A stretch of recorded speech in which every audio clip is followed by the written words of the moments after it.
Salut à toutes, salut à tous, on se retrouve sur le plateau du Qu'est-ce que ça vaut, où on accueillera évidemment un jour Jean-Pierre Pernaut. Pour l'instant, c'est Romain Canuti qui est notre invité. Salut Romain. Salut, mais alors je l'ai eu Jean-Pierre Pernaut par Snap, on s'envoie un peu des snaps de temps en temps, c'est comme ça le monde de la télé.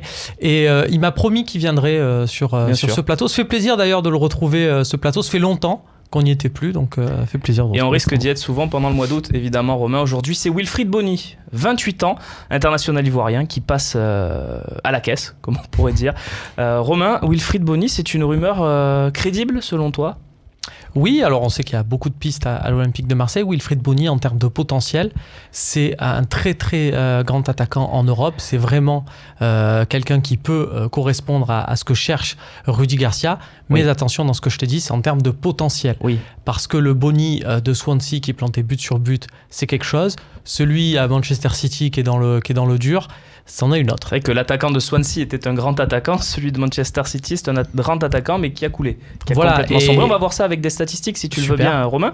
Avec, tout d'abord, avant janvier 2015 et le tremblement de terre, son transfert 32,5 millions d'euros du côté de Manchester City. Ce qui était limite, il faut savoir, ce qui était limite considéré comme une bonne affaire à l'époque de Manchester City. C'est vous dire, si 32 millions d'euros, c'était bonne affaire. Ce qu'il faisait à Swansea, alors qu'on voit ses stats incroyables de vitesse Arnhem aux Pays-Bas. Mais à Swansea, c'était assez incroyable aussi. Il marquait beaucoup, et puis surtout, voilà, même sur ces 6 derniers mois où il met 9 buts en 22 matchs, on va dire, c'est pas fou, mais c'était vraiment toute l'équipe. Pour preuve, ils avaient recruté déjà son remplaçant, un certain Bafétim Bigomis, ça doit te parler. Bien sûr. Et ben, il n'avait quasiment pas fait un seul match parce que Bony, c'était intouchable dans cette équipe. Et Bony, c'est donc très fort à Swansea. Et puis il y a ce transfert à Manchester City et l'écroulement, on va le voir aussi par les statistiques. On voit 0,56 buts par match de moyenne, donc on va voir ce qui s'est passé. Après, avec 0,21 buts par match, et puis des statistiques faméliques jusqu'à cette saison catastrophique de Stoke. Oui, cette saison, alors après, il y a un cours de forme. Il y a un petit motif d'espoir le concernant. Tu sais très bien que je suis attaché à ma sacro-sainte règle il faut avoir fait 100 matchs sur les 3 dernières saisons. Oui. Et bien, Wilfried Bony, malgré tous ces déboires-là, il les atteint la barre des 100 si on prend en compte les matchs en sélection. Ça compte. Mais ça compte. Bien sûr, surtout quand il y a les CAN, parce que ça les prive de club pour aller... Et puis il les a disputés ces matchs-là. C'est un élément phare de cette équipe qui a été championne d'Afrique. C'était en 2015 avec Wilfried Bony.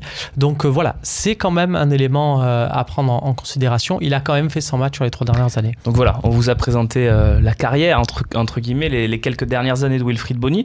Romain, est-ce qu'un joueur qui vaut 35 millions d'euros, ça peut s'acheter pas cher finalement ?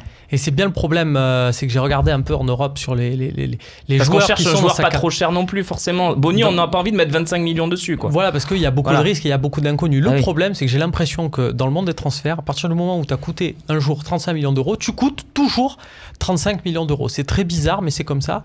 J'ai regardé un peu des transferts, tu vas peut-être les voir, mais voilà. Christian Benteke, c'en est l'exemple parfait. Liverpool l'avait acheté 45 millions il y a quelques années. Voilà, au moment de le revendre à Crystal Palace, eh ben on le vend quand même 31 millions une seule saison après, une saison totalement ratée. Donc là, Bony, pareil, il est dans le trou, mais il vaut toujours...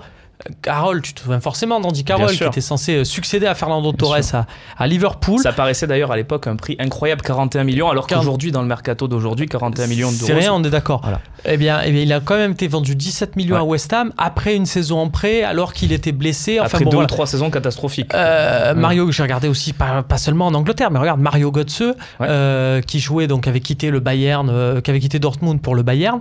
Au moment où il fait le chemin inverse, alors qu'il ne jouait absolument plus au Bayern, eh ben, ça reste quand même à 22 millions. Soldado, qui était un flop total à Tottenham, au moment de le vendre à Villarreal, c'est encore 16 millions. Ça reste toujours élevé. Et puis surtout, j'ai pris aussi l'exemple d'André Chourleux, qui est resté 18 mois à Chelsea, où il était un remplaçant.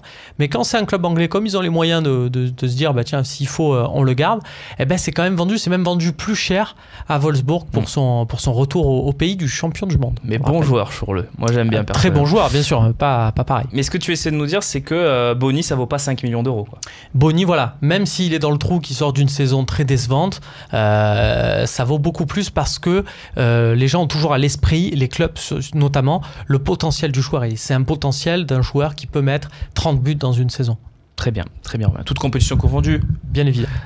Romain, on va se demander le prix maintenant, juste avant, précision quand même, importante pour le prix. 2 ans de contrat, ils sont pas obligés de le vendre dès cet été. Voilà, alors après, ils sont pas obligés de le vendre, mais il faut aussi prendre en compte la situation de Manchester City où il y a beaucoup d'attaquants, beaucoup de joueurs.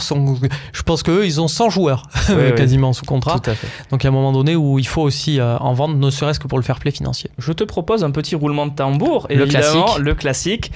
Et puis tu nous dis ça dans 3 secondes, roulement de tambour. Combien ça vaut? Qu'est-ce que ça vaut, Wilfried Bonny-Romain? Je te répondrai 16 millions d'euros. Voilà, il a été acheté 32, 16, ça reste quand même une valeur importante. Une décote, forcément, vu sa situation. Ça reste quelqu'un à relancer, mais ça reste un pari qui n'est pas sans risque, parce que voilà, il y a quand même beaucoup de clubs aussi qui peuvent être intéressés sur le joueur. Très bien, donc c'est pas un peintre non plus, Wilfried Bonny, c'est important de le préciser parce que... Mais ça reste un pari, voilà, on est dans toute la nuance de ce marché des transferts. Merci Romain, à très vite pour un prochain épisode de Qu'est-ce que ça vaut, peut-être avec Jean-Pierre Pernaut, donc d'après ce que j'ai cru comprendre. Merci à vous de nous avoir suivis, à très vite sur le Phocéen, salut.